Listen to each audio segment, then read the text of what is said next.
Selamat datang di channel Gila Novel. Mohon dibantu untuk like dan subscribe channel ini ya. Terima kasih. Bab 96. Begitu kata-kata ini keluar, mata seluruh danau Yuexin terfokus pada Fang Yu. Ayah dan anak perempuan Qin Yimo dan Ji Dongshan di sampingnya juga memandang Fang Yu dengan kaget.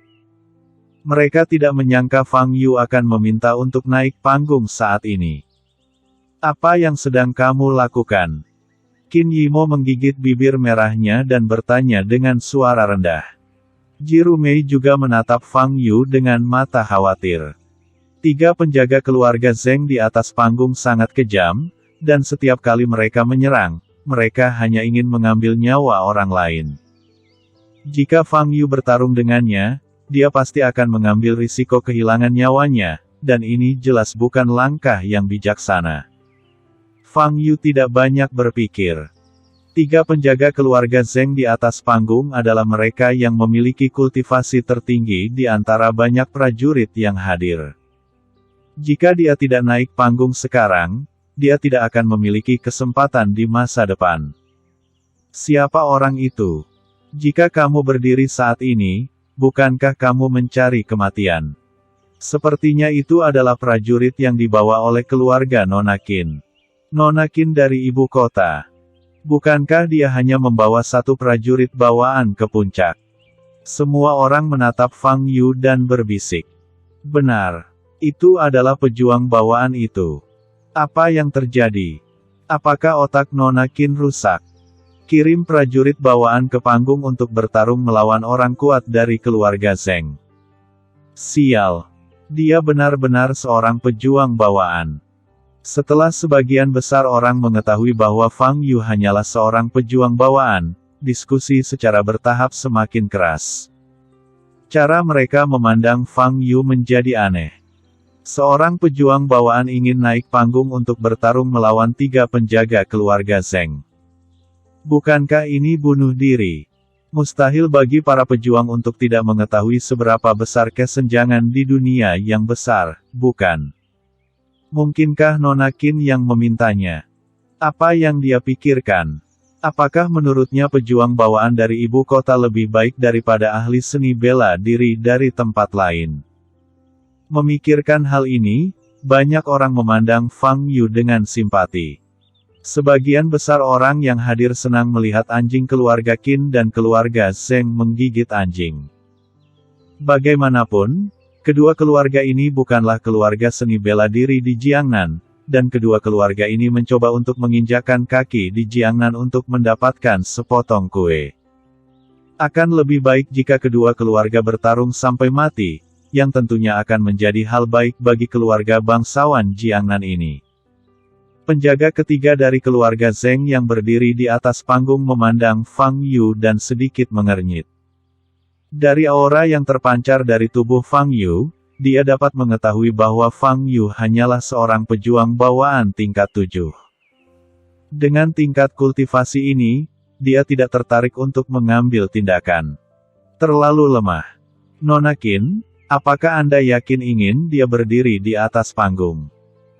Saya tidak merasa tidak puas dengan Anda atau keluarga Qin, jadi saya tidak ingin menyakiti orang Anda, tetapi jika dia berdiri di atas panggung, saya bisa bicara, dia mungkin tidak akan berhasil. Zheng Xiuchen memandang Qin Yimo dan berkata dengan senyuman di bibirnya. Qin Yimo hampir meledak amarahnya saat ini. Keputusan Fang Yu untuk membuat keputusan sendiri menyeretnya ke dalam air. Kebanyakan orang mengira Fang Yu dipaksa naik ke panggung olehnya. Banyak orang memandangnya seolah-olah sedang melihat gadis kaya tanpa otak. Kapan Qin Yimo pernah begitu marah? Namun meskipun dia sangat marah, Qin Yimo tetap mempertahankan kultivasi diri yang sangat baik dan berkata, saya menghormati ide Tuan Daotian. Jika dia berkuasa, saya tidak akan menghentikannya. Tuan Daotian. Zheng Xiuchen memandang Fang Yu dan sedikit menyipitkan matanya. Yang Yinzu di samping juga menatap Fang Yu dalam diam. Tapi ketika dia melewati Fang Yu dengan menyamar, dia tidak mengenalinya sama sekali, dia hanya merasa aneh. Apakah kamu yakin ingin naik ke atas panggung? Pada saat ini, wasit di sebelah platform tinggi menatap Fang Yu dan bertanya. Tentu. Jawab Fang Yu. Wasit melihat ke arah Qin Yimo lagi. Fang Yu adalah milik Qin Yimo, jika dia ingin berkuasa, dia harus mendapatkan persetujuan Qin Yimo. Jika dia ingin naik panggung, ayo naik panggung. Suasana hati Qin Yimo sangat tidak menyenangkan, tetapi di permukaan dia tenang. Apakah Anda benar-benar ingin naik panggung? Terjadi keributan di sekitar. Di mata semua orang yang terkejut, Fang Yu melompat ke platform tinggi. Seorang pejuang bawaan ingin menantang seorang ahli seni bela diri. Dan ahli seni bela diri ini bukanlah ahli biasa, dia adalah pelindung ketiga dari keluarga Zheng di Huaibei. Dia begitu kuat bahkan 6 tetua keluarga Zhong langsung terbunuh dengan satu pukulan di depannya. Aku sudah melihat banyak orang mencari kehidupan, orang yang mencari kematian sangat jarang, apalagi orang yang mencari kematian di depan umum. Ini pertama kalinya aku melihat mereka, kata seseorang dengan penuh emosi.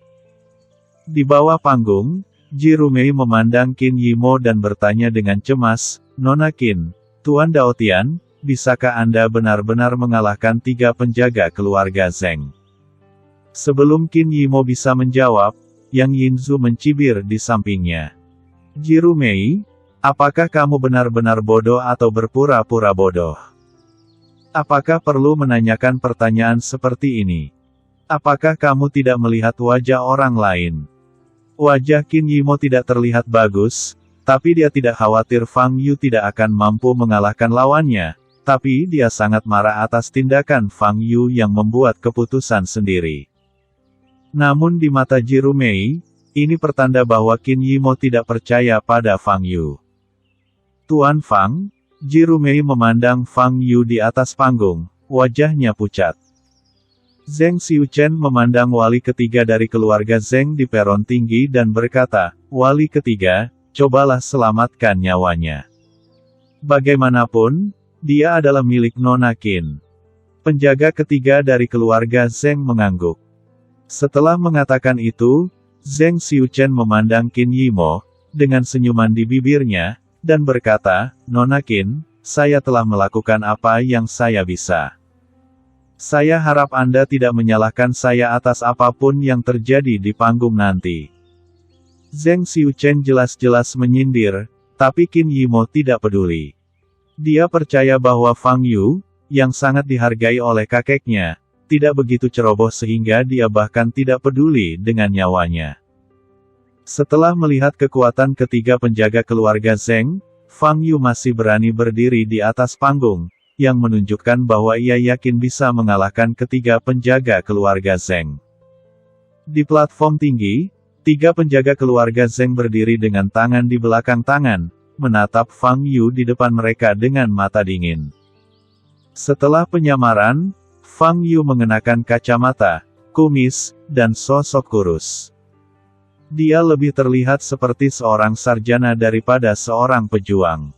Siapa namamu? Tanya wali ketiga keluarga Zheng. Namaku Daotian, jawab Fang Yu.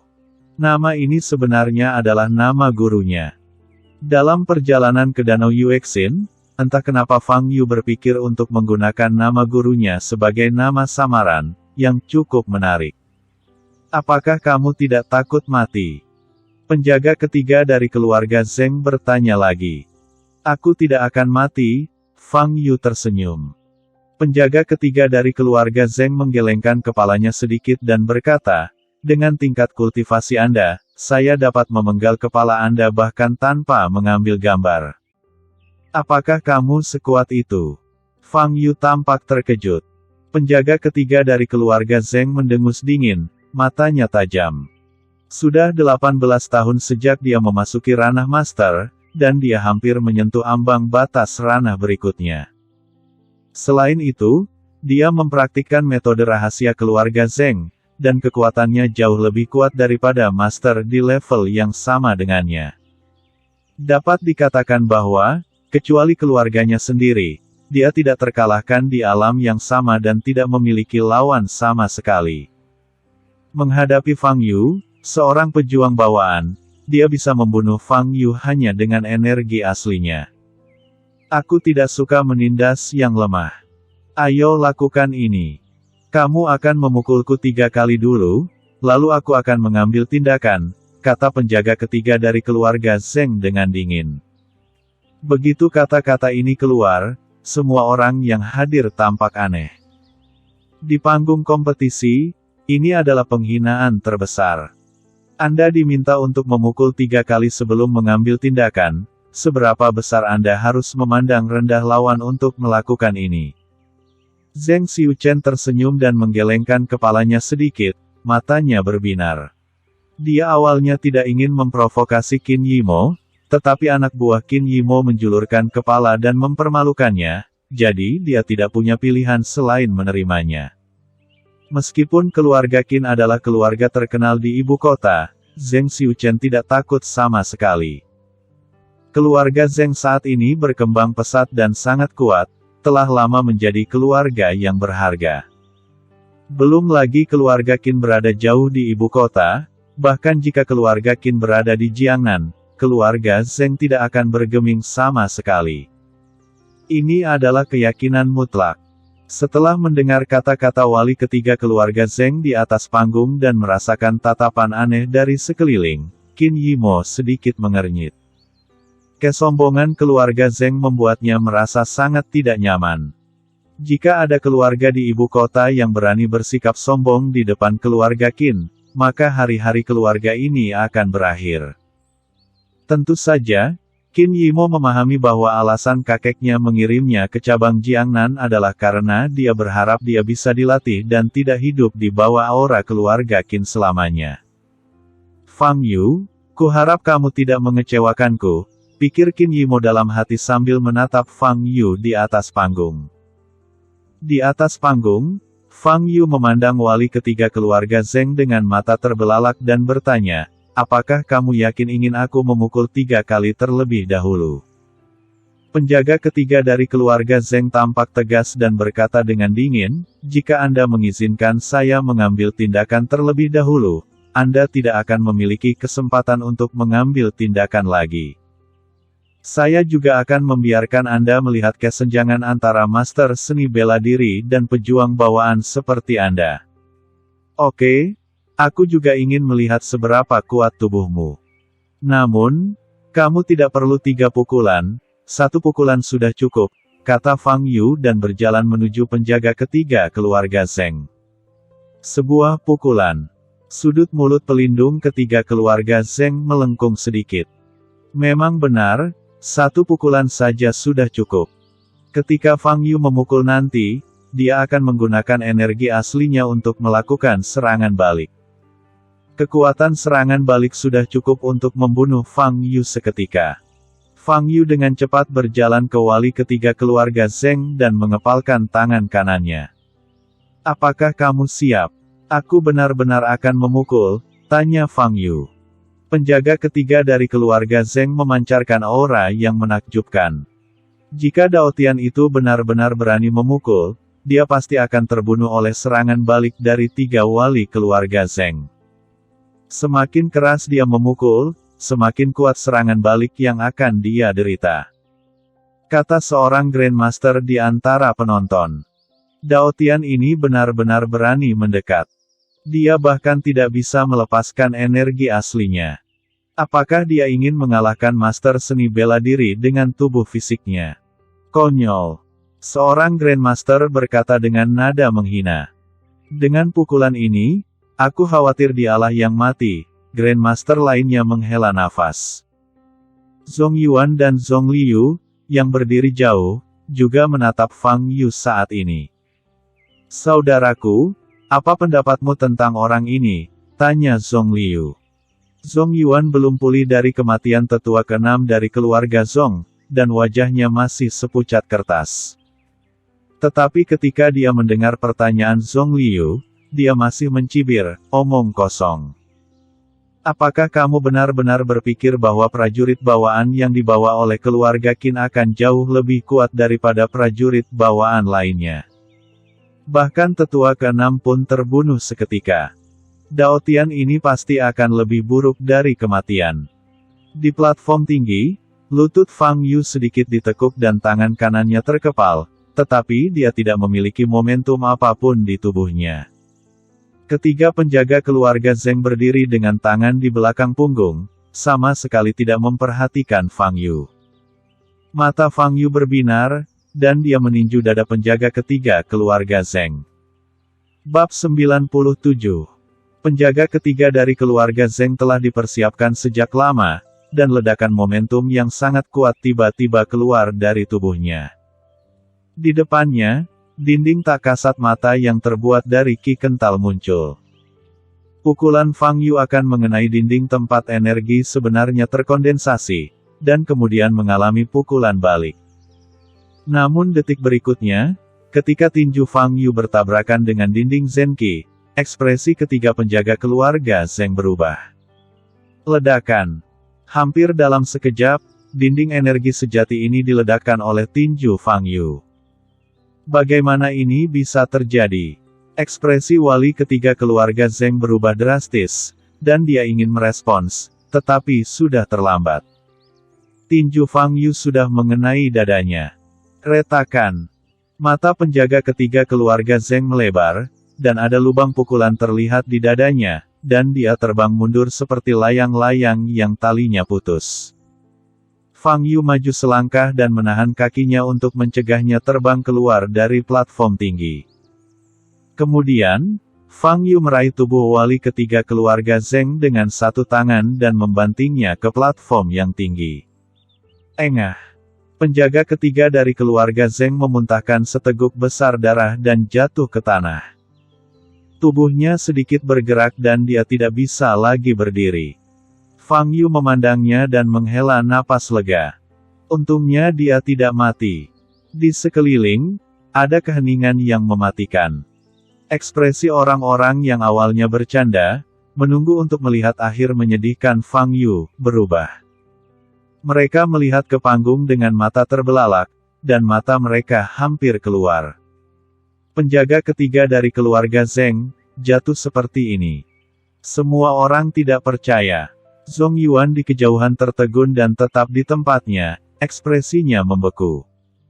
Dia merasa wajahnya seperti ditampar keras, terbakar dan nyeri. Di sisi lain, Qin Yimo dan Ji Rumei tersenyum. Mereka awalnya mengkhawatirkan Fang Yu, tetapi sekarang tampaknya kekhawatiran mereka tidak diperlukan. Kekuatan Fang Yu hanyalah jurang maut. Wajah Zheng Xiuchen muram, dia memandang Fang Yu di atas panggung dan mengepalkan tinjunya. Bagaimana? Meskipun pelindung ketiga bukanlah tuan terkuat di keluarga Zheng mereka, dia setidaknya salah satu dari 10 besar. Dan Dao Tian di atas panggung hanyalah seorang pejuang bawaan, bagaimana ketiga penjaga itu bisa dikalahkan dengan mudah? Yang Yinzu di samping juga memiliki ekspresi jelek. Di atas panggung, Fang Yu berlutut, meraih kepala wali ketiga keluarga Zheng dengan tangannya, dan mulai menggunakan seni melahap jiwa. Tangan kanannya bersinar dengan ki kemerahan, dan energi spiritual murni diserap ke dalam tubuhnya. Melihat adegan ini, semua penonton terlihat ngeri. Apa yang dilakukan Dao Tian ini? Tuan, orang ini sepertinya ingin menghapuskan 3 penjaga. Jika kita tidak menghentikannya, saya khawatir, seorang lelaki tua lain yang berdiri di belakang Zheng Xiuchen mendekati telinga Zheng Xiuchen dan berkata dengan suara yang dalam. Untuk keluarga seni bela diri manapun, anggota klan di tingkat master adalah aset yang sangat penting. Sebuah keluarga harus membayar mahal untuk membina seorang Grandmaster. Dan kehilangan seorang Grandmaster tidak diragukan lagi merupakan kerugian yang sangat besar. Tidak peduli apapun yang terjadi, ketiga penjaga itu harus dilindungi.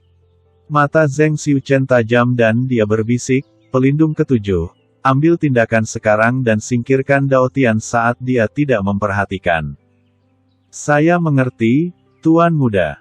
Suara penjaga ketujuh jatuh, dan ledakan momentum keluar dari tubuhnya, bergegas menuju lokasi Fang Yu. Kecepatannya sangat cepat sehingga kebanyakan orang tidak bereaksi. Detik berikutnya, 7 penjaga keluarga Zeng muncul di belakang Fang Yu.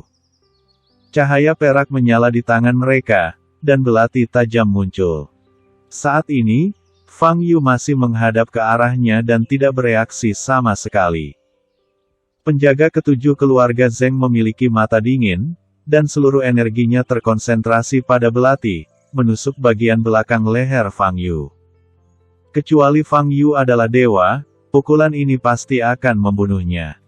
Pada saat ini, semua penonton sadar dan berseru. Tidak ada yang menyangka bahwa keluarga Zeng akan begitu tidak tahu malu dan melanggar peraturan di depan banyak orang. Ekspresi Qin Yimo berubah drastis, dan Jiru Mei bahkan berteriak. Di atas panggung, belati di tangan wali ketujuh keluarga Zeng hendak menyentuh leher Fang Yu. Ledakan. Pada saat ini, Fang Yu tiba-tiba meledak dengan aura yang sangat menakutkan. Semburan kekuatan meledak darinya, dan penonton terguncang hingga kehilangan keseimbangan. 7 wali keluarga Zeng yang paling dekat dengan Fang Yu adalah orang pertama yang menanggung beban paling berat. Belati di tangannya langsung hancur karena guncangan, dan seluruh orang terlempar ke belakang. Kalian benar-benar tidak punya rasa malu. Fang Yu berdiri, memandang pelindung ketujuh keluarga Zeng yang berdiri di udara puluhan meter jauhnya, dan berkata dengan tenang. Pelindung ketujuh dari keluarga Zeng memiliki ekspresi jelek di wajahnya, meraung marah, dan semburan energi memenuhi tubuhnya. Tuan Tinju. Dia mempercepat dan bergegas menuju Fang Yu, mengepalkan tangan kanannya, dan semburan cahaya putih muncul di tinjunya. Cahaya putih menyala di udara, dan ledakan sonik yang keras terdengar. Banyak orang di sekitar menutup telinga mereka dengan ekspresi menyakitkan. Menghadapi pukulan yang mengancam, Fang Yu tampak tenang. Dia mengangkat tangannya lalu bertepuk tangan di udara. Bentak. Tindakan ini terlihat ringan dan lapang, seperti tos pada umumnya. Namun detik berikutnya, tekanan udara di sekitarnya turun secara tiba-tiba. Semua orang merasakan bahu mereka tenggelam, seolah ada sesuatu yang berat yang tiba-tiba menekan mereka. Engah. Penjaga ketujuh dari keluarga Zeng, yang sedang terbang di udara, tiba-tiba menyemburkan seteguk darah. Sebelum dia bisa mencapai Fang Yu, dia kehilangan keseimbangan dan jatuh dengan keras ke platform yang tinggi. Dia berguling beberapa kali dan akhirnya berguling ke kaki Fang Yu. Aku benci orang yang paling sering melakukan serangan diam-diam. Fang Yu menatap wali ketujuh keluarga Zeng dan berkata dengan dingin. Begitu dia selesai berbicara, Fang Yu mengangkat kakinya. Mata pelindung ketujuh keluarga Zeng terbuka lebar, dan hanya ada ketakutan di mata mereka. Tidak. Begitu suaranya keluar, dia merasakan sakit di dadanya pada detik berikutnya. Retakan. Fang Yu turun dan meremukkan tulang di dadanya hingga berkeping-keping. Engah. Pelindung ketujuh dari keluarga Zeng memuntahkan seteguk darah, yang bercampur dengan pecahan tubuh dan organ dalamnya, dan dia pingsan. Fang Yu memandang wali ketujuh keluarga Zeng di kakinya dengan mata acuh tak acuh. Lingkungan sekitar kembali menjadi sunyi senyap. Semua orang memandang Fang Yu seolah-olah mereka sedang melihat dewa. 3 kali. Dari awal hingga akhir, Fang Yu hanya mengambil 3 tembakan. Setelah 3 serangan, dia menjatuhkan 2 penjaga tingkat master keluarga Zeng ke tanah, tidak bisa bergerak. Kekuatan mengerikan macam apa ini? Aura di tubuhnya jelas merupakan aura seorang pejuang bawaan. Tapi kekuatannya jauh melebihi apa yang seharusnya terjadi di dunia ini. Apa ini kalau bukan peri? Inilah Tuhan yang turun ke bumi. Wajah Zeng Xiuchen sangat muram, tangannya mengepal, dan tubuhnya sedikit gemetar. Dia tidak menyangka Dao Tian di atas panggung akan begitu kuat. Bahkan 7 penjaga yang datang untuk menyerang pun terinjak-injak. Siapa Dao Tian ini? Dia memiliki kekuatan yang begitu kuat, mengapa dia tidak dikenal sebelumnya? Zheng Xiuchen menatap Fang Yu, matanya dipenuhi ketakutan. Pada saat ini, Fang Yu tiba-tiba mengangkat kepalanya dan menatap mata Zheng Xiuchen. Zheng Xiuchen merasakan semburan hawa dingin yang ekstrim menembus seluruh tubuhnya, dan jantungnya tiba-tiba bergetar. Fang Yu hanya melirik ke arah Zheng Xiuchen, lalu berjongkok, meraih kepala pelindung ketujuh keluarga Zheng, dan mulai menggunakan seni melahap jiwa.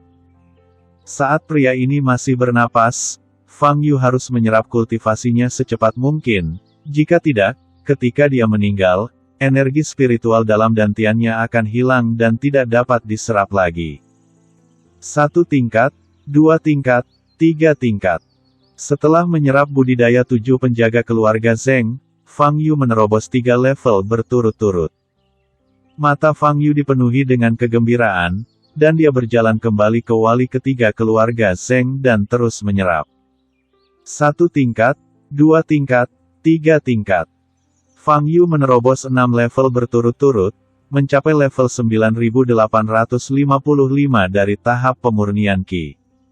Orang-orang di sekitarnya hanya menatap kosong pada setiap gerakan Fang Yu, dan tidak ada yang berani bersuara. Bahkan ketiga wasit dari Asosiasi Seni Bela Diri hanya berani memandang Fang Yu dari kejauhan dan tidak berani melangkah maju. Fang Yu berdiri, menghadapi pandangan di sekelilingnya, dan bertanya, apakah ada orang lain yang ingin naik ke panggung untuk bersaing dengan saya? Naik ke panggung untuk mendiskusikan berbagai hal.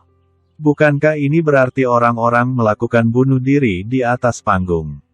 Setelah melihat nasib kedua wali keluarga Zheng, siapa yang berani naik panggung? Masih ada keheningan di sekitar, tidak ada yang berani berbicara.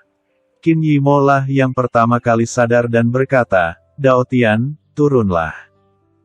Fang Yu melihat sekeliling dan menemukan bahwa semua orang memandangnya hanya dengan mata ngeri dan kusam. Sepertinya tidak ada yang akan berdiri lagi. Fang Yu sedikit kecewa dan melompat turun dari platform tinggi dan mendarat di depan Zheng Xiuchen. Zheng Xiuchen segera mundur beberapa langkah. Meski dia berusaha tetap tenang, masih ada sedikit kepanikan di matanya. "Jangan takut. Kamu tidak berdiri di atas panggung. Aku akan mematuhi peraturan dan tidak akan melakukan apapun padamu," kata Fang Yu sambil tersenyum. Wajah Zheng Xiuchen sangat jelek. Kata-kata Fang Yu jelas-jelas mengejeknya karena tidak mengikuti aturan. Saat ini, orang-orang di sekitarnya memandang Zheng Xiuchen dengan jijik. Keluarga Zheng memang sangat kuat, tetapi mereka tidak menyangka gaya mereka begitu tercela. Ketika orang di atas panggung kalah, dia mengirim seseorang untuk menyerang lawan secara diam-diam. Praktek semacam ini belum pernah muncul di KTT keluarga seni bela diri Jiangnan. Tidak ada keluarga seni bela diri yang mampu membuat malu seperti orang ini. Tingkah laku seperti ini cukup menjijikkan di dunia persilatan, sekali Anda melakukannya, Anda mungkin akan diejek seumur hidup. Tapi keluarga Zheng tidak hanya melakukannya, tapi juga gagal, yang bahkan lebih memalukan. Mereka juga mengatakan betapa kuatnya keluarga Zheng di Huaibei. Tapi sekarang saya melihatnya tidak lebih dari itu. Tidak peduli seberapa kuat kita, lalu kenapa? Setelah hari ini, semua orang tahu karakter keluarga Zheng. Siapa yang tidak akan meremehkan keluarga Zheng di masa depan? Keluarga Zheng benar-benar menjijikkan.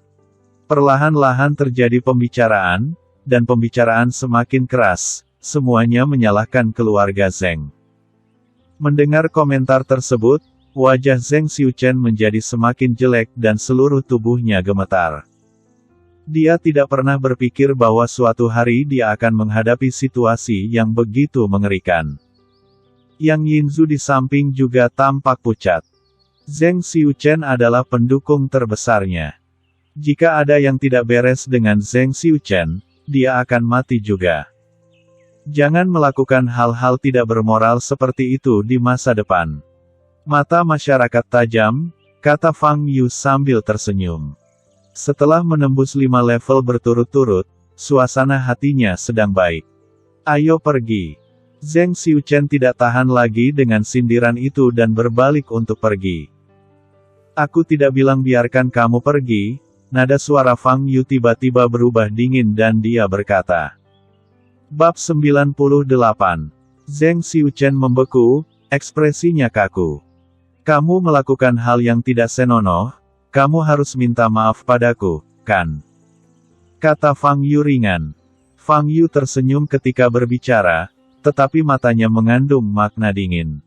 Mata di sekitarnya semuanya terfokus pada Zheng Xiuchen, dan mata kebanyakan orang menunjukkan penghinaan dan ejekan.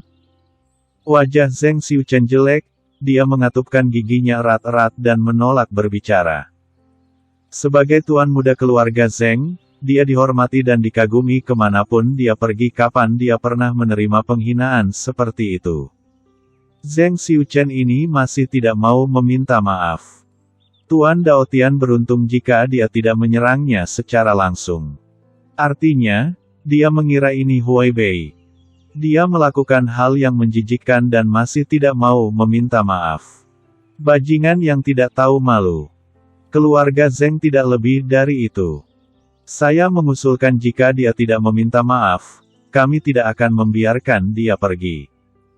Ada suara perang salib di sekeliling, dan kemudian perlahan berubah menjadi slogan-slogan yang diteriakkan. Zheng Xiuchen, minta maaf. Sekitar 150 orang di seluruh Danau Yuexin berteriak serempak. Zheng Xiuchen dan Yang Yinzu dikelilingi oleh kerumunan, dan jantung mereka berdebar kencang karena suara keras. Fang Yu sedikit menyipitkan matanya dan menatap Zheng Xiuchen tanpa berkata apa-apa. Wajah Zheng Xiuchen sangat jelek, dan dia merasa sangat sedih. Brengsek. Brengsek. Dia benar-benar berakhir dalam situasi seperti ini. Tapi sekarang dia tidak punya pilihan lain selain meminta maaf. Salah satu dari 2 wali keluarga Zheng yang dibawanya telah meninggal dan yang lainnya cacat. Dia dikelilingi oleh orang-orang dari keluarga seni bela diri Jiangnan. Jika dia tidak meminta maaf, dia mungkin tidak bisa meninggalkan Danau Yuexin hari ini. Maafkan aku, Zheng Xiuchen mengucapkan 3 kata dengan susah payah. Fang Yu menggelengkan kepalanya dan berkata, permintaan maafmu tidak cukup tulus. Setidaknya kamu harus tunduk padaku, kan? Serangan diam-diam tadi hampir membunuhku. Melihat sarkasme di mata Fang Yu, penghinaan dan kebencian di hati Zheng Xiuchen mencapai titik ekstrim, dan matanya menjadi merah. Tapi dia masih membungkuk perlahan, membungkuk pada Fang Yu, dan berkata lagi, maaf. Hampir sampai. Fang Yu tersenyum tipis dan berkata, kamu boleh pergi, tapi jangan melakukan hal-hal tidak bermoral seperti itu di masa depan, kalau tidak kamu akan dihukum oleh Tuhan. Zheng Xiuchen menarik napas dalam-dalam, menatap Fang Yu dengan mata merah, berbalik, dan pergi. Wajah Yang Yinzu menjadi pucat dan dia segera mengikutinya. Ada ledakan sorak-sorai di sekitar. Bagi perwakilan keluarga besar seni bela diri di selatan Sungai Yangtze, melihat Zheng Xiuchen pergi dengan penghinaan seperti itu adalah hal yang paling memuaskan. Zheng Xiuchen dan Yang Yinzu keluar dari Danau Yuexin dengan cepat, masuk ke mobil yang mereka masuki, dan pergi dengan tergesa-gesa. Sepanjang jalan, wajah Zheng Xiuchen sangat muram dan dia tidak berkata apa-apa. Masih pergi ke kota Jianghai sekarang. Yang Yinzu ragu-ragu sejenak dan kemudian bertanya. Tujuan utama kedatangannya ke Jiangnan bersama Zheng Xiuchen kali ini adalah untuk menyelesaikan masalah dengan Fang Yu dan menghadiri KTT keluarga seni bela diri Jiangnan, yang hanya sekedar mampir. Di luar dugaan, pada pertemuan puncak ini, Zheng Xiuchen mengalami kemunduran yang sangat besar, tidak hanya kehilangan 2 wali setingkat Grandmaster, ia juga kehilangan muka. Namun bagi Yang Yinzu, yang terpenting adalah membalas dendam pada Fang Yu, sehingga ia bahkan menjual tubuhnya untuk menjadi wanita Zheng Xiuchen. Bagaimana menurutmu? Zheng Xiuchen memandang Yang Yinzu, matanya merah darah dan matanya sangat menakutkan. Ketika Yang Yinzu menatap mata Zheng Xiuchen, hatinya bergetar dan dia tidak berani berbicara lagi. Aku akan membalaskan dendammu cepat atau lambat. Tapi sekarang, aku ingin membalas dendam dulu. Segera kembali ke Huaibei. Zheng Xiuchen berkata kepada pengemudi dengan suara serak. Dao Tian, saya tidak peduli siapa Anda atau milik siapa Anda. Jika Anda berani mempermalukan saya, Zheng Xiuchen, di depan umum dan membunuh pelindung keluarga Zheng saya pasti akan membuat Anda membayar mahal. Di Danau Yuexin, Fang Yu sudah dikelilingi oleh perwakilan dari keluarga besar di selatan Sungai Yangtze.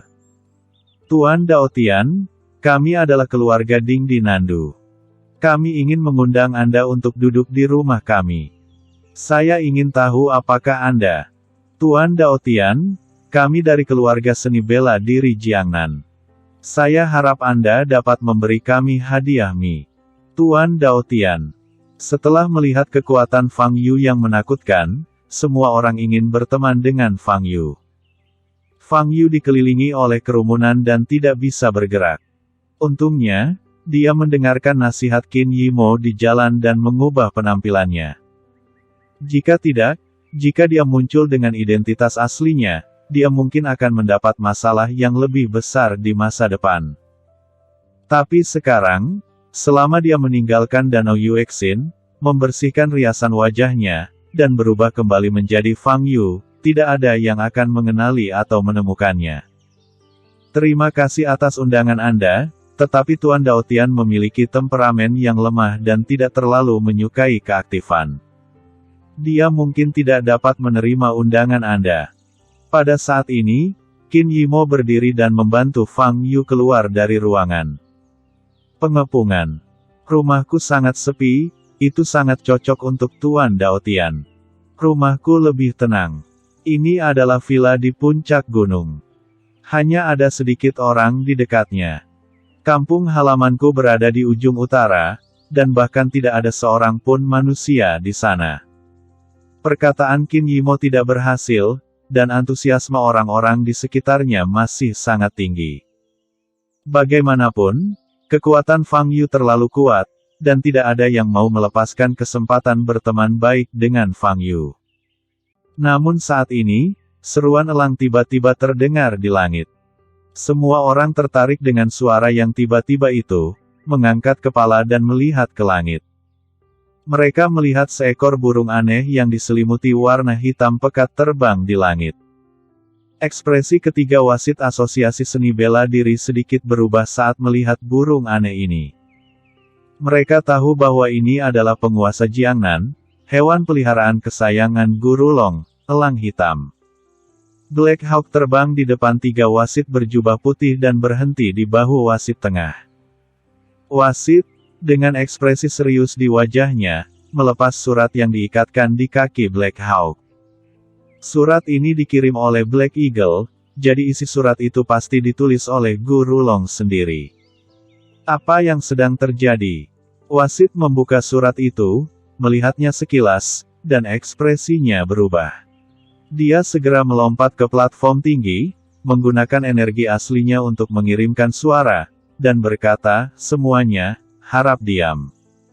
Saya akan membacakan surat dari Grandmaster, penguasa gerbang naga, naga kuno menguasai. Mendengar nama ini, lingkungan sekitar langsung menjadi sunyi. Rulong kuno. Inilah legenda wilayah Jiangnan mereka.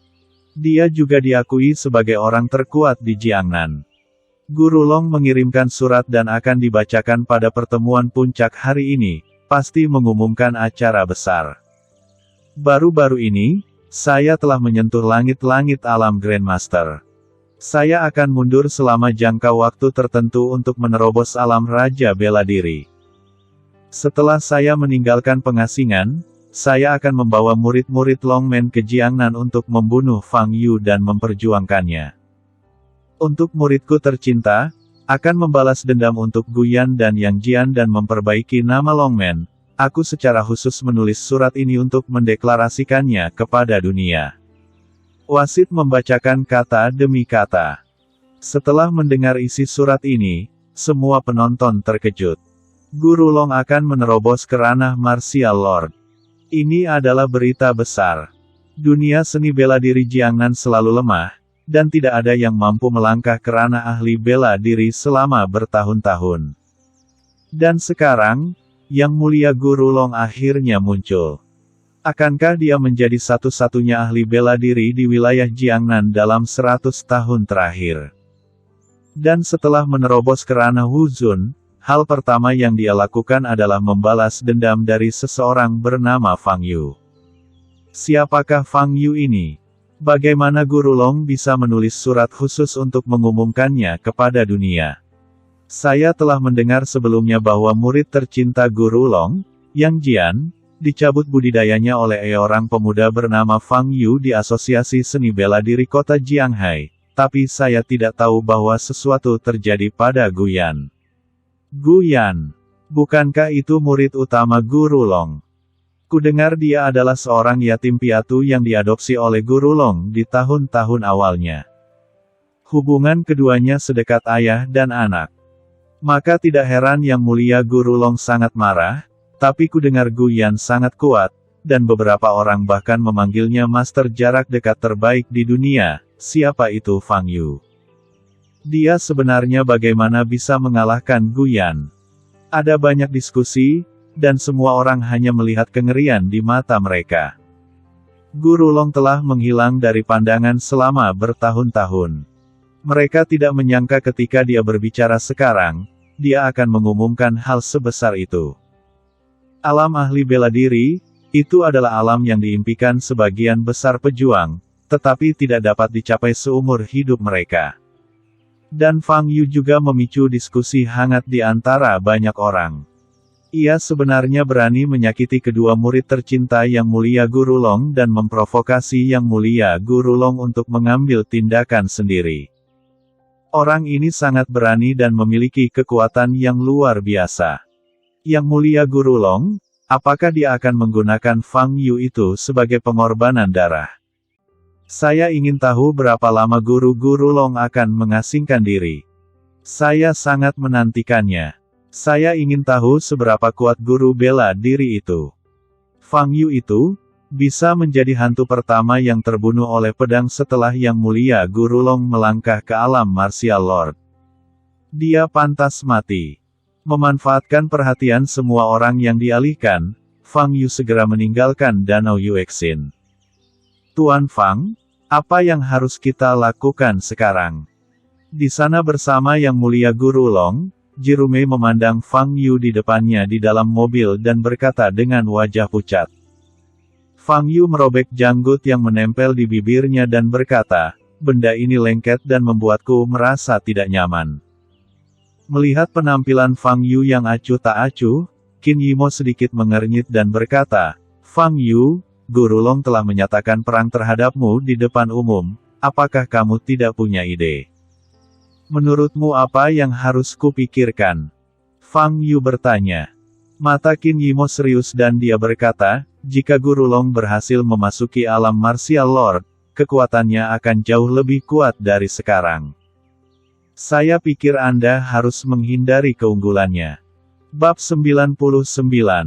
Ranah martial lord, seharusnya merupakan tahap formasi dan sebelumnya. Pada tahap pembentukan ramuan, ramuan emas telah terbentuk di dalam tubuh dan sangat kuat, dengan satu telapak tangan dapat menjungkirbalikkan gunung dan lautan, meruntuhkan gunung dan memecahkan tanah. Namun yang dipedulikan Fang Yu bukanlah kekuatannya, melainkan energi spiritual yang terkandung dalam ramuan emas. Jika dia bisa menyerapnya dengan teknik melahap jiwa, berapa level yang bisa dia lewati? Memikirkan hal ini, mata Fang Yu berbinar. Fang Yu, aku akan menelepon kakek dan menanyakan apa yang harus dia lakukan. Jika aku bisa membawamu ke keluarga Qin untuk berlindung, Guru Long tidak akan berani, kata Qin Yimo. Tapi setelah mendengar kata-kata ini, Fang Yu tidak bisa menahan tawa. Biarkan dia dilindungi oleh keluarga Qin. Belum lagi hal semacam ini pada Fang Yu, bahkan Qin Wudao mungkin akan terlihat aneh jika mendengarnya. Melihat senyuman di wajah Fang Yu, Qin Yimo merasa tidak senang dan bertanya, "Apa yang kamu tertawakan?" Menurutku itu lucu," jawab Fang Yu.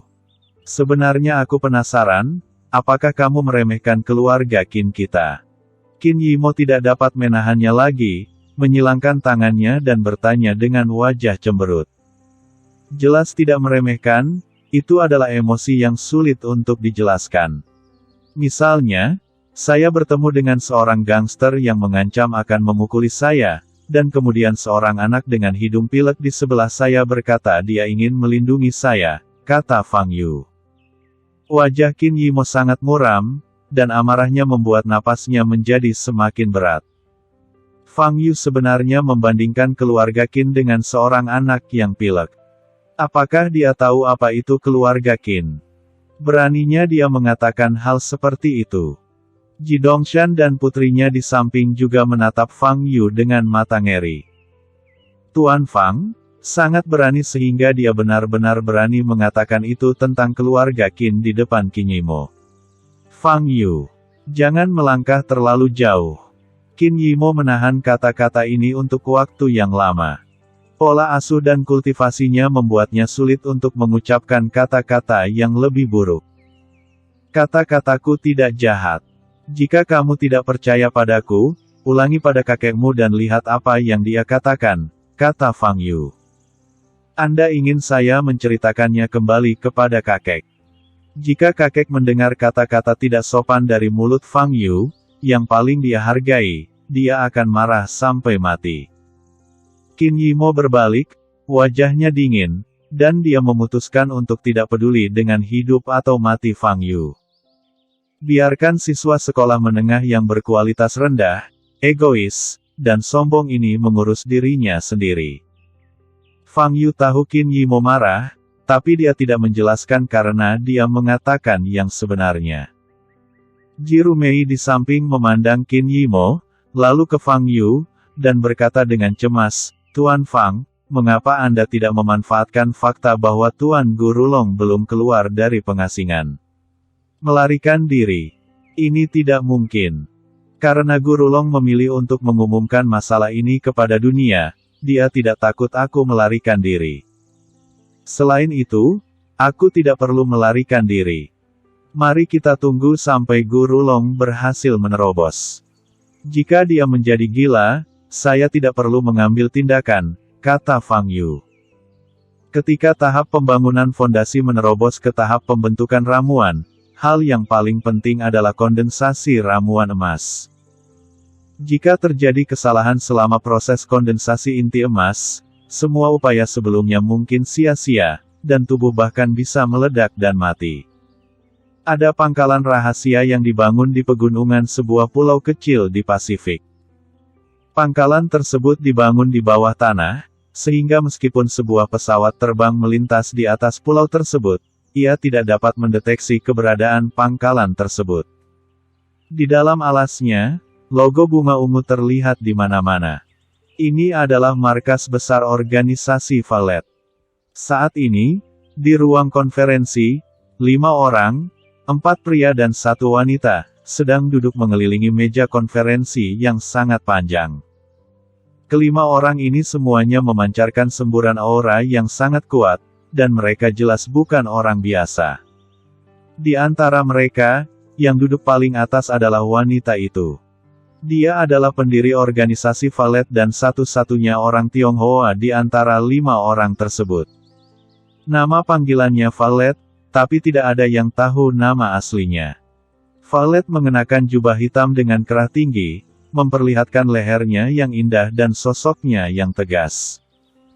Wajahnya dingin, matanya bersinar dengan cahaya ungu yang aneh, dan dia berkata, baru-baru ini, kita telah menderita terlalu banyak kerugian dari seorang pria Tionghoa bernama Fang Yu. Keberadaan pria ini akan berdampak besar pada reputasi kita.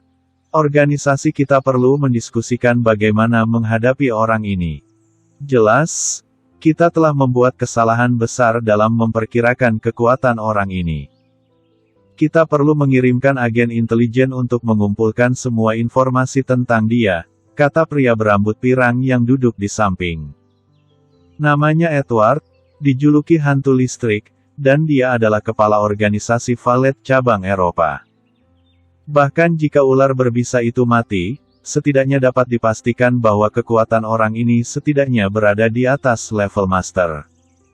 Duduk di seberangnya adalah seorang pria kuat dengan tinggi lebih dari 2 meter, ditutupi perunggu, dengan suara serendah mungkin. Dia adalah Rhodes, dijuluki Iron Man, dan kepala divisi Amerika. Itu belum tentu benar. Viper hanyalah pembunuh tingkat surga. Dia hanya menggunakan beberapa trik kotor. Kegagalannya bisa diduga, kata pria berambut merah yang duduk di tengah meja konferensi dengan nada feminin. Namanya Clark, dijuluki pedang iblis, dan dia adalah kepala cabang Adinataya. Perilaku tidak senonoh. Tingkat keberhasilan Viper dalam misi sebelumnya adalah 100%, dan dia tidak pernah gagal. Apakah menurutmu dia hanya menggunakan cara-cara cabul? Iron Man Rhodes tampak sedikit tidak puas dan mengerutkan kening. Pedang setan, Clark memainkan kuku jarinya dan tidak berkata apa-apa. Tidak perlu memperdebatkan hal-hal yang tidak penting ini. Fokus diskusi kita hari ini adalah pria Fang Yu. Duduk di hadapan Clark, seorang lelaki tua dengan wajah layu, seperti tengkorak, berkata. Namanya Claude, dikenal sebagai Living Dead, dan kepala cabang Asia Barat. Saya menyarankan untuk mengirim pembunuh tingkat raja ke Tiongkok untuk mengatasi masalah ini untuk selamanya, kata Clark. Sekali dan untuk selamanya. Jika pembunuh tingkat raja gagal, berapa banyak kerugian yang akan diderita organisasi kita? Kata Electric Ghost Edward. Apakah menurutmu pembunuh tingkat raja pun tidak sebanding dengan Fang Yu? Clark menyipitkan matanya sedikit dan berkata, saya tidak setuju dengan pendekatan berisiko tinggi apapun sebelum mengetahui kekuatan pihak lain, kata Edward. Ada cara lain. Kita bisa secara anonim memposting hadiah besar di web gelap untuk menarik pembunuh independen di daftar gelap untuk membantu kita menguji kemampuan Fang Yu. Bagaimana dengan itu? Living Dead, saran Claude. Mendengar ini, Valet mengangguk. Metode ini adalah yang terbaik, dapat menghindari risiko apapun dengan sempurna, dan membiarkan orang lain masuk ke dalam jebakan terlebih dahulu. Jadi, Valet berkata, saran Claude bagus, lakukan saja. Lalu berapa banyak hadiah yang kita tawarkan? Claude bertanya. 100 juta dolar, kata Valet. 4 orang lainnya mengangguk setuju. 100 juta dolar AS, ini adalah angka astronomi. Bagi pembunuh manapun, ini adalah godaan yang besar. Namun bagi organisasi Valet, uang bukanlah apa-apa. Sebagai organisasi pembunuh terbesar di dunia, mereka menghasilkan lebih dari puluhan miliar dolar per tahun. Selain itu, kita masih harus mengirimkan agen intelijen untuk mengumpulkan semua informasi tentang Fang Yu. Semakin detail semakin baik, perintah Valet lagi. Pada hari ini, hadiah besar muncul di web gelap. Hadiah 100 juta dolar AS ditujukan untuk seorang pemuda di Tiongkok bernama Fang Yu. Selama kamu membunuh Fang Yu, kamu bisa mendapatkan bonus sebesar ini. Di bawah godaan uang dalam jumlah besar, semua pembunuh tidak bisa duduk diam. Bahkan banyak pembunuh yang masuk dalam daftar gelap bersiap dan bersemangat untuk mencoba. Saat itu sudah pukul 17.20 ketika Fang Yu kembali ke kota Jianghai. Qin Yimo pergi dengan marah, dan Fang Yu meminta Jirumei untuk membawanya ke kebun sayur dan turun. Akhir-akhir ini ia jarang pergi ke kebun sayur untuk menyiramnya, jika terus berlanjut maka sayuran hijau tersebut bisa mati. Fang Yu sedang membawa ember dan baru saja mengisinya dengan air sungai dan hendak membawanya kembali ke kebun sayur, ketika ponsel di sakunya berdering. Fang Yu, ayahku tiba-tiba muntah darah dan pingsan. Datang dan selamatkan dia, kata Tang Xiaorou dengan suara menangis di telepon. Ketika Fang Yu datang ke rumah Tang, seorang pengawal sedang membawa Tang Mingde keluar, sekelompok orang mengikutinya, ingin membawa Tang Mingde ke rumah sakit bersama. Fang Yu ada di sini, ayo tunjukkan Fang Yu pada ayahku dulu. Tang Xiaorou berseri-seri dengan gembira ketika dia melihat Fang Yu. Apa yang kamu lihat? Kirim dia ke rumah sakit secepatnya. Mingde tiba-tiba muntah darah dan koma. Dia pasti sakit parah. Jika dia tidak mengirimnya ke rumah sakit, itu akan terlambat. Tang Wenyuan berkata dengan keras dari samping. Tetapi Fang Yu mengetahui keterampilan medis. Bahkan para dokter tidak dapat menyembuhkan penyakit kakek. Fang Yu, wajah Tang Xiaorou sedikit berubah dan dia berkata, "Apa yang kamu tahu, bocah nakal? Lagi pula Mingde harus dikirim ke rumah sakit. Aku tidak percaya anak ini adalah semacam dokter ajaib." Tang Mingyuan melirik Fang Yu dan berkata. Setelah berbicara, dia mendesak pengawal itu untuk bergerak maju. "Paman, kamu," mata Tang Xiaorou memerah karena marah. "Xiaorou, kenapa kamu menangis? Apa salahnya pamanmu mengirim ayahmu ke rumah sakit? Mereka bersaudara. Apakah kamu lebih suka mempercayai orang luar daripada pamanmu?" Liang Rong menatap Tang Xiaorou dan berkata.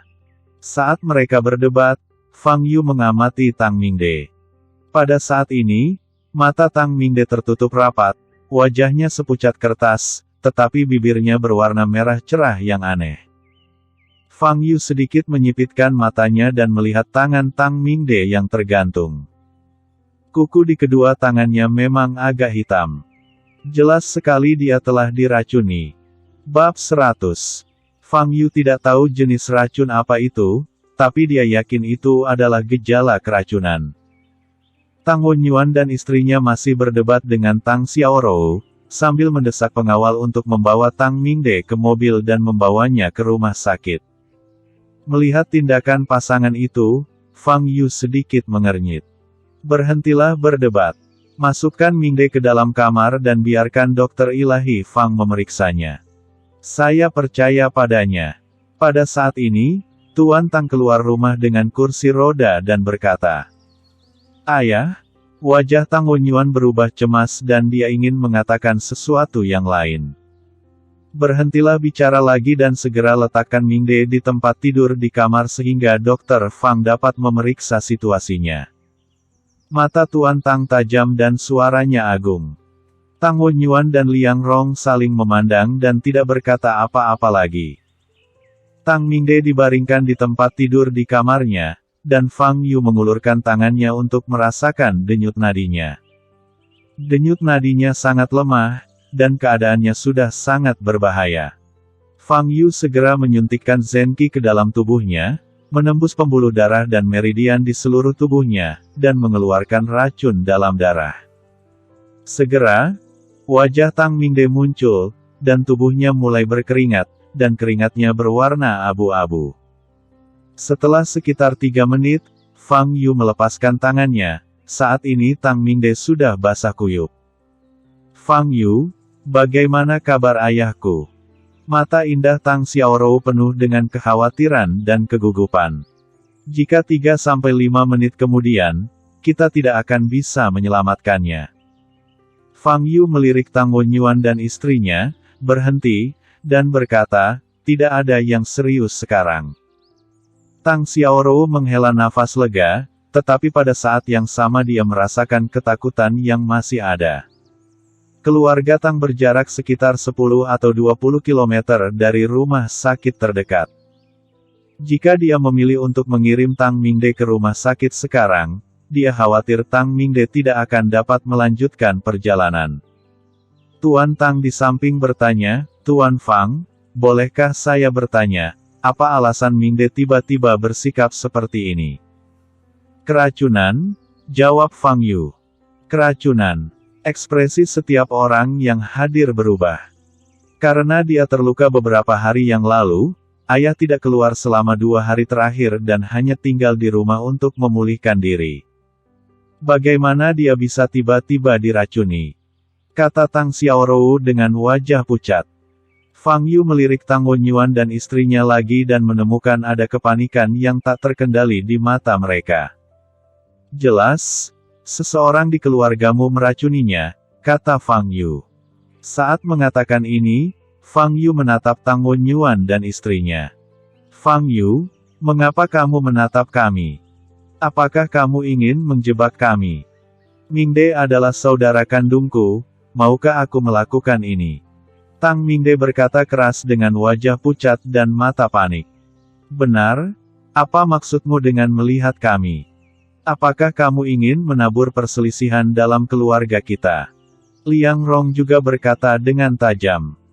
Fang Yu tersenyum dan berkata, saya tidak mengatakan apa-apa, tetapi kenyataan bahwa Anda begitu panik berarti tidak ada 300 tael perak di sini.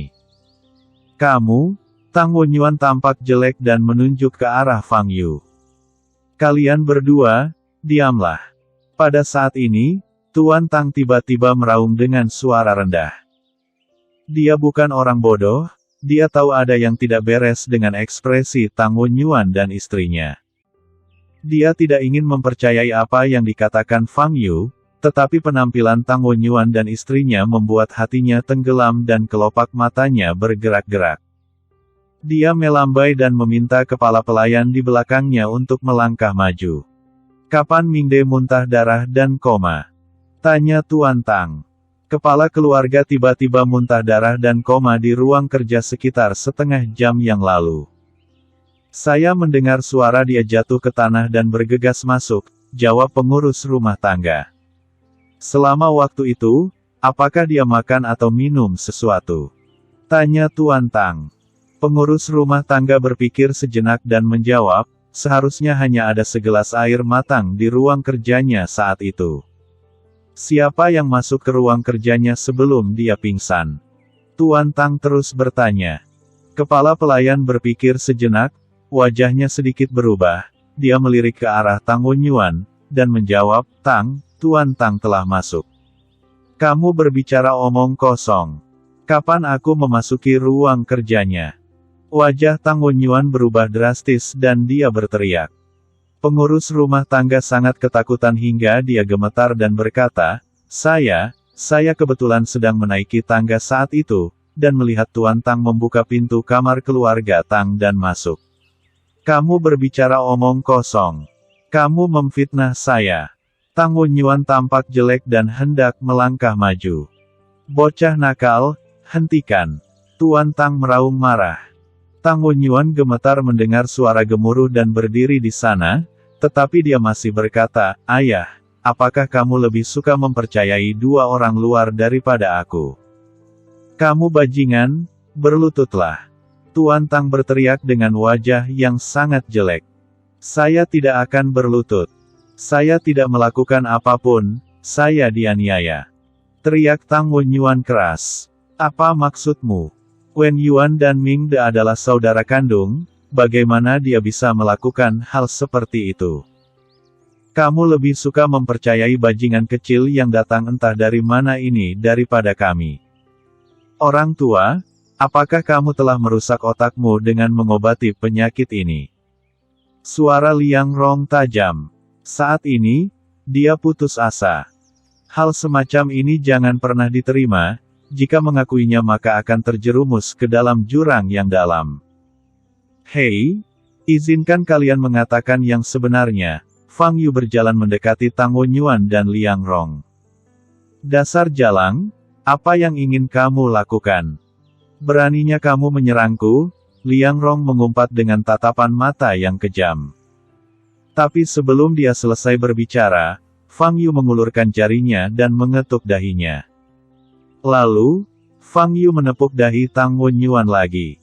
Mata mereka langsung menjadi kusam. Sekarang kamu bisa mengajukan pertanyaan kepada mereka, dan mereka akan menjawab dengan jujur, kata Fang Yu kepada Tuan Tang. Tuan Tang tertegun dan bertanya, Tuan Fang, ini. Otak mereka berada dalam ruang hampa sekarang dan mereka tidak akan berbohong. Kamu bisa bertanya apapun yang kamu mau, kata Fang Yu. Tuan Tang menarik napas dalam-dalam, memandang Tang Wenyuan dan istrinya dengan mata serius, dan bertanya dengan suara yang dalam, apakah Anda meracuni Mingde? Tuan Tang sangat gugup, dia takut mendengar jawaban positif. Namun detik berikutnya, harapannya pupus. Ya, Tang Wenyuan dan istrinya menjawab bersamaan. Tuan Tang tampak marah dan bertanya, mengapa kamu melakukan ini? Kalian bersaudara. Tang Mingde merampas semua milik Wen Yuan. Putra tertua, Wen Yuan, seharusnya mewarisi posisi kepala keluarga. Tapi bagaimana denganmu, Pak Tua? Tapi kamu menyerahkan posisi itu kepada Tang Mingde. Kamu yang mengirimkan kami berpasangan ke tempat terpencil di selatan Sungai Yangtze untuk mengelola cabang rumah rusak. Jika kami tidak menyingkirkan Tang Mingde, kami akan tinggal di tempat neraka itu seumur hidup kami. Meskipun matanya kusam, suara Liang Rong masih penuh kebencian dan kebencian. Saya tidak menganggap Tang Mingde sebagai saudara laki-laki. Itukah yang dilakukan saudara laki-laki? Dia hanya mencuri barang-barang saya dan membuat masalah dengan saya. Saya kakak tertuanya. Pernahkah dia menghormati saya? Dia memaksa saya untuk membunuhnya. Saya bukankah tidak ada pilihan lain? Kata Tang Wenyuan. Setelah mendengar apa yang dikatakan pasangan itu, wajah Tang Xiaorou menjadi pucat dan seluruh tubuhnya gemetar. Wajah Tuan Tang berkedut dan dia sangat marah hingga hampir muntah darah.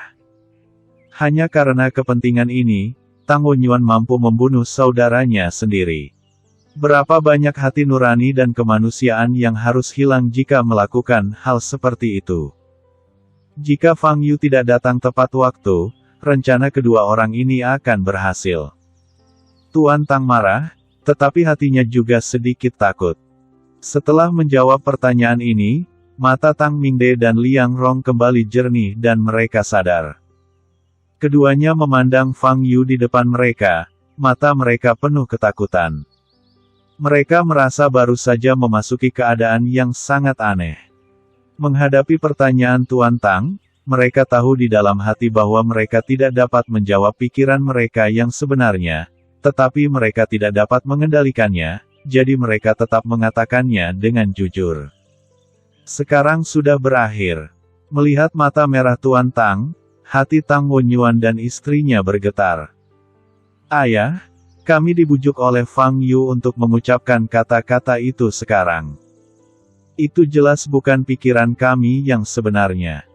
Tang Wenyuan berkata dengan keras dengan keringat di dahinya.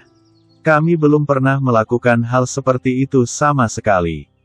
Fang Yu, bajingan itu, yang menggunakan beberapa cara untuk membuat kami, suara Liang Rong tajam dan dia memelototi Fang Yu.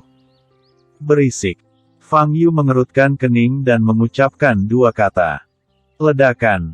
Tang Wenyuan dan istrinya terbang bersama, menabrak dinding di belakang, menjerit, lalu jatuh ke tanah dan pingsan. Maaf, saya tidak bisa menahannya. Kedua orang ini terlalu berisik, kata Fang Yu kepada Tuan Tang.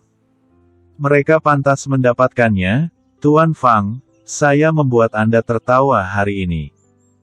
Keluarga Tang kami, Tuan Tang menggelengkan kepalanya, wajahnya layu, seolah-olah dia telah menua beberapa tahun. Fang Yu tidak berkata apa-apa. Ini adalah masalah keluarga-keluarga Tang dan dia tidak tertarik untuk berpartisipasi.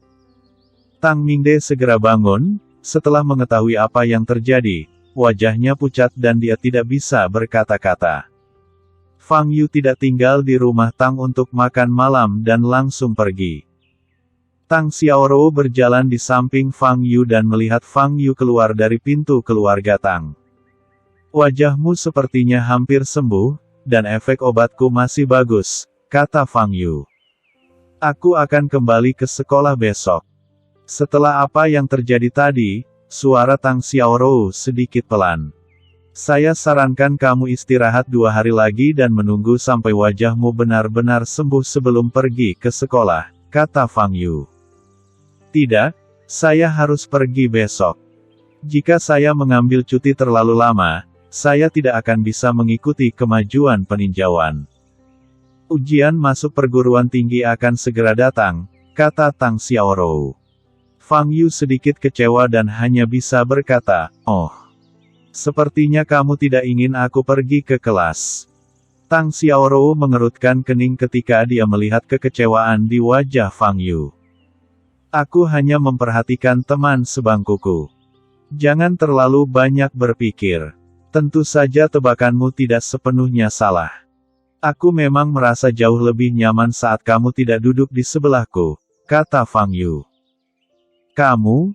Tang Xiaorou mengertakkan giginya karena marah dan tidak bisa menahan diri untuk tidak mengangkat tinjunya. Fang Yu berbalik dan pergi tanpa memberi kesempatan pada Tang Xiaorou untuk melemparkan tinjunya. Keesokan paginya, Fang Yu datang ke ruang kelas dan melihat Tang Xiaorou sudah duduk di kursinya. "Ini, sarapanmu." Tang Xiaorou meletakkan 2 roti daging dan secangkir susu kedelai di atas meja Fang Yu. "Kita sepakat untuk tidak mengulanginya," kata Fang Yu. Tang Xiaorou masih ingat apa yang dikatakan Fang Yu tadi malam dan suasana hatinya sedang buruk. Dia mendengus dingin dan berkata, "Makanlah jika kamu suka." Fang Yu berhenti bicara dan masih ingin makan. Setelah menyelesaikan kelas membaca paginya, Fang Yu sedang berbaring di atas meja, siap untuk beristirahat dengan baik, ketika ada keributan di belakang kelas. "Astaga! Ini Xia Tinghe, murid pindahan baru. Bukankah dia kelas 2 SMA? Siapa yang kamu cari di kelas kita?" seru seseorang di sebelahnya. Anak laki-laki di kelas semua melihat ke arah pintu belakang kelas. Xia Tinghe, mengenakan seragam sekolah, berdiri di samping pintu dan melihat ke dalam. "Teman sekelas, siapa yang kamu cari?" "Saya pengawas kelas ini, dan nama saya Tiandong." Seorang anak laki-laki berjalan dengan senyum seorang pria dan bertanya. Xia Tinghe tampak sedikit pemalu, wajahnya yang cantik sedikit memerah. Setelah melihat ke dalam kelas sebentar, dia berbisik, "Saya mencari Fang Yu. Apakah dia di sana?"